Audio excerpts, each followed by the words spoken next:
In this video, I'm going to show you some tips and tricks for assembling extruded aluminum. We're going to talk inside corner brackets, joining plates, gussets, and a lot more. I'm going to show you the different tools that I use to assemble it, and I'm going to share some things that we do to make assembling extruded aluminum cabinetry go smooth as silk. So if you're building a camper van using extruded aluminum, then this video is definitely for you. So let's get into it. Okay, so first thing I want to talk about is some tools. So this is my go-to wrench. So everything for 10 series extruded aluminum, all of the screws and T-nuts are going to be 1/4 20. So if you're using metric hardware, then it's going to be M6 bolts, but in most cases here in the US, it's going to be 1/4 20. So the wrench that's going to take is a 5/32 Allen key. Okay, and what I like about this one's made by Klein Tools, and there are others that are similar. This is less than $10 on Amazon, and we link to this and the other tools that I'm going to talk about in our spreadsheet.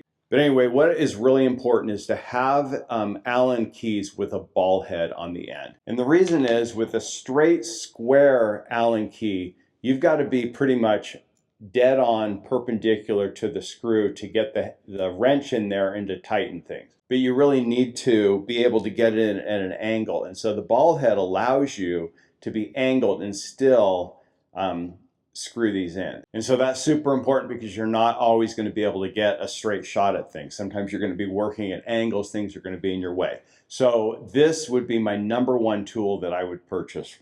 #2 is just a good normal Allen wrench, okay, right angle Allen wrench, because sometimes you need something a little bit shorter where you can put a little bit more torque on it. Now this does have another straight Allen key on this end, so you can crank on it, and you can really get by with this one alone, but there's some cases that I'll talk about in a minute where the angled one is nice. The last one is an actual ratchet. This one's made by Wera. It's a German company. And this head swivels different directions, super nice. Have a 5/32 Allen. This is a straight, not a ball head, but this wrench allows me to get at different angles, which kind of accomplishes the same thing. And sometimes having the ratchet is nice to be able to just make a little bit faster. So this is like a nice thing to have, but it's not absolutely necessary. The next thing that's super important is having Loctite. We always put blue Loctite on our screws when we're assembling this. I would say it's not 100% necessary, but it's a little bit of extra insurance that goes a long way. I've had a lot of people reach out to me in previous videos when I've talked about the Loctite, and they say, I assembled all my cabinetry, I didn't use Loctite, and 3 years later I checked everything and everything is tight. And that's probably the case. But why not take an extra few seconds, less than $10 for this stick, and just have a little extra insurance. So that's what we do.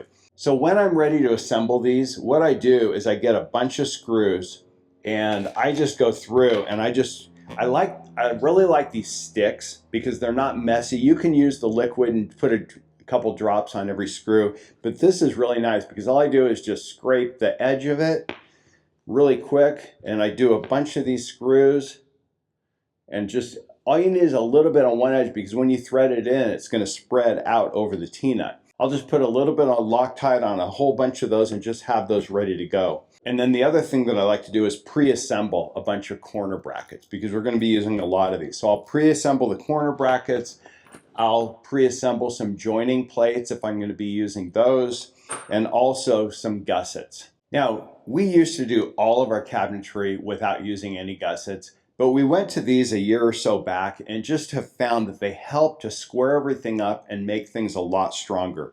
These regular inside corner brackets, the 2-hole corner brackets, you can see this here, and this isn't super tight yet, but there's a little bit of wobble in it. But when I use a gusset, this thing just doesn't move. And so in strategic locations, we use gussets. And they use a slightly different T-nut. They use a double T-nut. And so when I'm assembling these, just want to give you a little tip on how I do it. So I take the outside one on the short edge of the triangle, and I'll just put a screw through there. I'll give it a couple of turns just to hold the T-nut in place. And then I'll grab a screw and drop it into the hole. And then I'll use my Allen wrench and just get that started. Okay. And you want to leave these pretty loose so that they slide in and out of the slots easily. And then I'll just do the other side. So I'll drop a screw into the short end of the triangle. I'll get that double T-nut started, and then I'll put a screw into the other side, and then I'll use my Allen wrench to get that one in. So now I've got that pre-assembled. So I get a bunch of these pre-assembled. And I like this method of pre-assembling these and then sliding them in a lot better than sliding the T-nut in and then trying to attach it.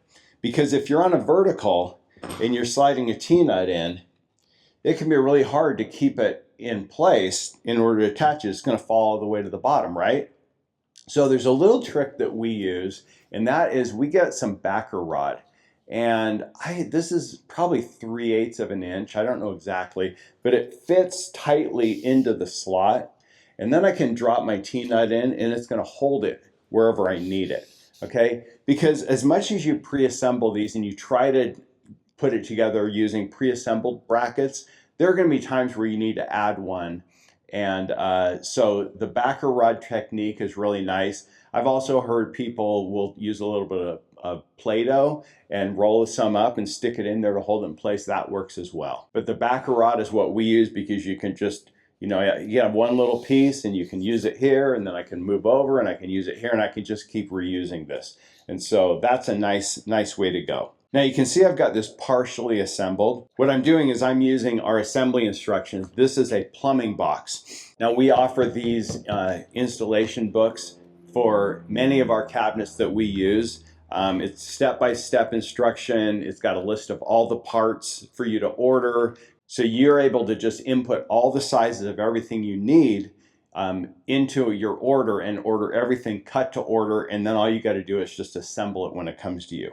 We give you the quantities of all the hardware that you need. I remember the first time that I built a van out of extruded aluminum, I ordered tons of hardware. I thought I had plenty. I ran out halfway through. I ordered a whole bunch more. I got that in. I ran out again. I ordered again. It took me 3 tries. It's so hard to estimate how many you need. It's very easy to underestimate how much hardware you actually need. And so our plans give you the exact quantity that you need of everything. So you're not going to over or under order. We do recommend that you order a few extra of everything just to have them on hand in case there might be some extra places you need. Occasionally you'll get a T-nut that's cross-threaded and you need to toss it out. So it is good to order a small handful of extra parts. But basically I've started on this assembly and I got this lower portion complete, okay? Here's another tip for you. I always like to lay this thing exactly how it's going to go in the van.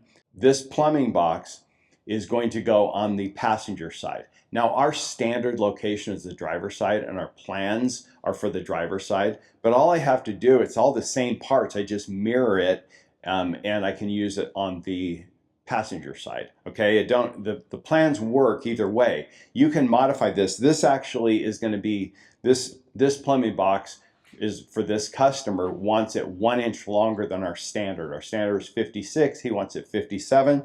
So all I did was just order these bars 1 inch longer so they're 57 instead of 56, and I can modify the size of it. So these plans are flexible. If you need to tweak things a little, have it a little bit deeper, a little bit longer, a little bit taller, you just order your parts the length that you need. Hey guys, are you a DIY van builder? That's how we started, and we love to support the DIY community. So we've created some resources that have helped in our journey, and we've made them available to you. We've got a free spreadsheet with all of the materials we use in our conversions. That's taken hundreds of hours to research and that we've tested and proven out. We have a download with the van build sequence that we use in all of our conversions. Plus, we've got other products on our website that tons of DIY builders have found helpful. Check out the links in description below for more details. Okay, so I want to talk now where we use these gussets, okay? Like I said, the regular inside corner brackets are fine, for most cases, but we like to reinforce the structure with a few of these. What we like to do is do them kind of diagonally from each other, so you can see that I've used one right here, and then I'll use another one right up here just to reinforce this angle, okay? And what I do is I'll just line this up flush with the top of this, and I'll just snug it down. I'm not gonna make it super tight yet. I wanna make that nice and flush with the top and just get it held in place, okay? The reason that I'm not using the gussets in this area is this is going to be door opening, and I don't want those gussets, you know, kind of in the way of my door opening. And so that's why I've used it here. It's going to basically accomplish the same thing, going to make it really rigid and square by putting it here. But on this one, I'll just use a regular inside corner bracket. And so I'm going to put it there. Again, I'm going to get it flush with the top, going to snug it down into place and held there. Okay, now it's ready to go. And then I'll just do one more on this part right here.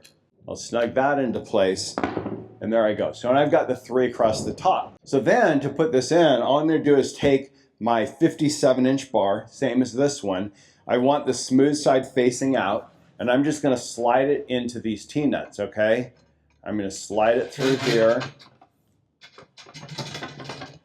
I'm going to slide it through this one, okay, and then I'm going to slide it into this one, okay. I get that lined up flush on the ends, and then I can snug down these ends, and I just want to make sure that this is flush, okay. I'm going to get that one nice and snug, and then I'll do the same thing on this side. I'll make sure that this edge is flush, and I'll just tighten this down. And then once I've got those 2 outside ones nice and flush, then I'll go ahead and tighten this. But I like to make sure that this one is square, because this is going to be a door opening. And so I'm going to put this here, and I can see that this needs to come over to right there to be square. And then I'll tighten this up. So again, what I do is I tighten these outside short ones because they're really easy to get at. I tighten that one. I tighten this one, check and make sure one more time that it's square, and it is. Then for these inside ones, they're tough because with this one, if I put it in there, even going at an angle, I can't turn this because my wrench hits on this bar. So this is where it's nice to have this one, okay, because I can reach that one in, and this arm is a little bit shorter, so I can turn that. And then same thing with this one, I can do the same thing. That's where it's nice to have more of the traditional, because you can get in there and turn it. This is where this one really shines, because with this one is kind of hard to crank down and get really tight, because you do want to get these pretty tight. This one is nice because I can get it in here and I can crank that one down. And crank this one down, and then same thing here. I can really crank those down. Okay, so there I've got this whole front piece assembled, okay? Now the next thing I need to do is put a bar right across here, and because this is my plumbing box, it's going to sit on top of my water tank, and then I'm going to be putting a bar here and one here that's going to sit on top of the tank, and then I'm going to put a platform on top of this to mount my water heater, my water pump, all that type of stuff. Okay, so I've got to have a couple of corner brackets right here, and I just realized, and this is going to happen a lot, that I forgot to insert a corner bracket into here. Okay, and now this slot is what's called captured. I can't get anything into it. So there's a couple of different options you can use when you have this happen. One is using a drop-in T-nut. Okay, that's right here. And what it is it's, instead of being just a flat T-nut like this, kind of beveled, it's not quite as narrow. This one has a little spring ball in it, so that in theory keeps it from sliding down, keeps it in place. The ball doesn't actually work that well, but the drop-in idea of it does work well. So because I'm on a vertical, I would definitely want to put a piece of backer rod in here, and then you can just kind of put that into the slot and it'll fit in there. Okay, so that's one option, is using drop-in T-nuts when you forget. But here's the thing, they're a little bit more expensive, but they also, I feel like you're kind of like cheating.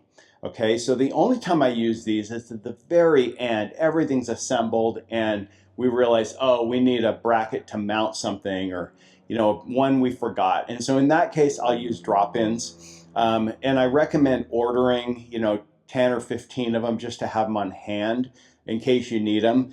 But at this early stage, I don't like to use them. And so what I would do is I would just loosen this up and drop in a normal one. So I'm going to I'm just going to loosen this, okay? And I can slide this up and out. I can slide in my bracket where I need it, okay?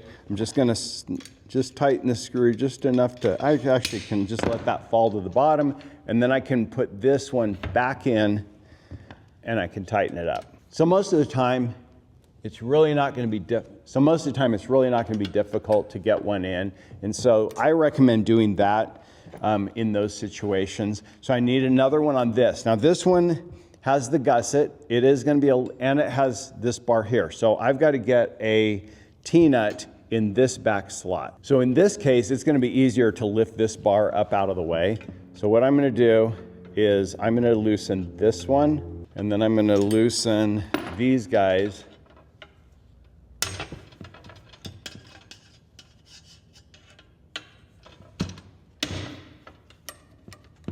You hear that pop? That pop is this thing, knowing that these are really snug down. And we've had vans come back into us after 2 or 3 years on the road, and we go to check these and we still hear that pop. So these things stay rock solid. The reason is that this extruded aluminum, this face has just a very slight angle, okay? So it's not exactly square, it's just angled in a bit like that. So when you tighten it up, it pulls the everything together, it pulls this in, flexes it a little bit, and kind of acts like a spring or lock washer to hold it in place. Okay, so now that I've got everything loose, you can see I can lift this up and I can just slide my assembled corner bracket in, let that fall down, make sure I get all the T-nuts back in, and then I can tighten this back down. So super easy to, if you forget to put a T-nut in or a bracket in, to go back and do it, especially at the earlier stages. Now, once this thing's all assembled and you need to get one in, it can be a little bit more difficult. So like I say, those are the cases where I will cheat a little bit and use a drop-in T-nut. Okay, there we go. Got that all assembled, got these back in. So what I'm gonna do here is, because this is gonna sit on top of my water tank, I want the bracket to be above, and I want this smooth side to be against my tank, and I want this bracket to be here, because if I have it on the bottom, it's going to interfere with my water tank. It's going to rub against the plastic. So I want these to be like this. Okay, so I'm just going to snug this down again to hold it in place. Okay, same thing on this side. Get it about the same height. Okay, and then I can just do the same thing. I can slide this bar in. I'm going to slide it in there, and then I'm going to slide it in here.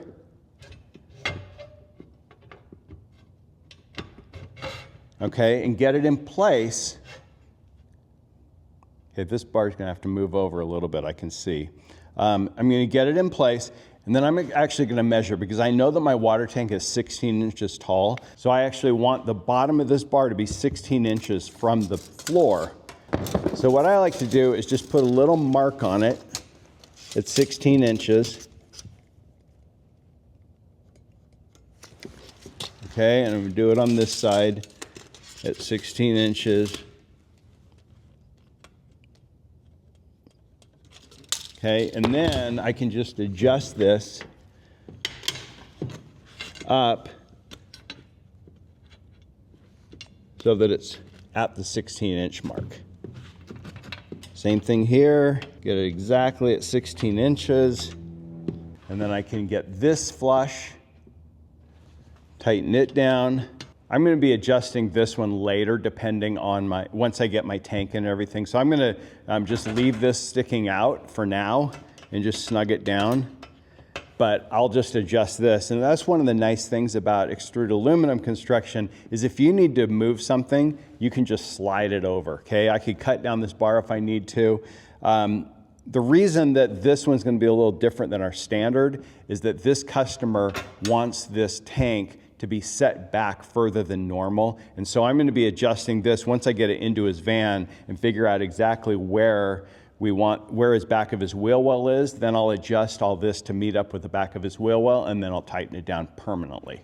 Now, while I'm talking about different kinds of fastening pieces, I want to just show you one other kind. I'm not going to be using it in this cabinet, but we do use it mainly on our uppers, and I believe also, in our kitchen galleys a little bit. And these are hidden corner brackets. So these slide into the slot like this, and then they're tightened down. Now these use a slightly different Allen key. These use a 3/32, but I can just tighten these down. Put it down here. I want to get everything lined up and square and flush, and then I can tighten these down. And you can see now, you don't see that bracket. The time where we use this is there's a couple different types of panels that we do. One is where we'll use 1/4-inch material and slide it into the slots. And so this makes it nice because you only have to make a little notch, about 1/4 of an inch, so that it slides around this bracket. You almost don't even see the notch. And so we use these a lot of times in our upper cabinets. The other time when we use this is sometimes we'll use an inset panel. We'll use 3/4-inch material. We'll attach a plate to the back of it, and then we'll slide the whole 3/4-inch panel in here, and it will sit in this opening, okay? And in that case, you don't even have to notch it or anything because these are out of the way. You can slide that piece in and keep it there. So the hidden corner brackets, really nice. We do use those in a few areas. Now the last type of fastener that we use is what's called an anchor fastener. You can see that right here. It's kind of a round thing. I'm going to show you how that works. So these anchor fasteners come with this round piece, the screw, and then a little bit different T-nut, its own special T-nut.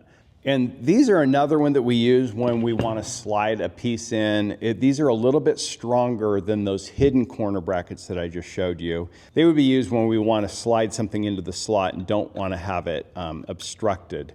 So what we do is you would have this piece bored out with this hole in the end. And the company that we use, T-Nuts, will bore this out for you. And in our plans, the pieces that need to have this are specified with the borehole. So we tell you exactly which pieces to order this way and how many of the anchor fasteners. But when you're assembling them, you would just drop that fastener right into that borehole. And then the other piece is just going to slide in, just like the other T-nuts. Okay, just like that. Okay, and then when you tighten this, it's a lot easier to do it because you've got to get it at an angle like this. You definitely want to have a wrench that has a ball end because you're going to not be able to get at a straight angle. And this one will work. It's a little bit, this is a little bit in the way, but I can go ahead and do that. But this is one where this one you can get in there and just crank it a little bit tighter, okay?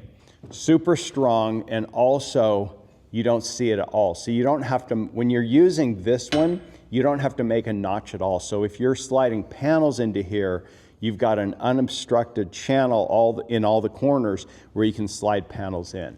And so that's where the anchor fastener, you can see it's on the outside right there, that's where the anchor fastener can be really nice. Now the final one that we use is the joining plates.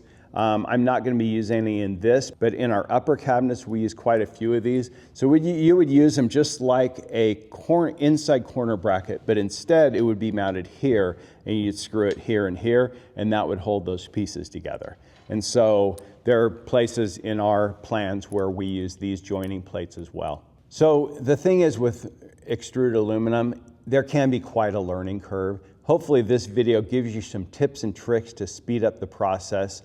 You're gonna make mistakes along the way. You're gonna forget to put pieces in just like I did and need to go back and redo it. But if you follow these steps, it's gonna be a lot easier and a lot faster. If you're interested in complete plans for your extruded aluminum cabinetry, we have those available on our website. You can check those out. We'll put a link in the description below, and I'll also drop one up here. We think that extruded aluminum is really the way to go. It gives you so much flexibility. It's lighter, it's stronger.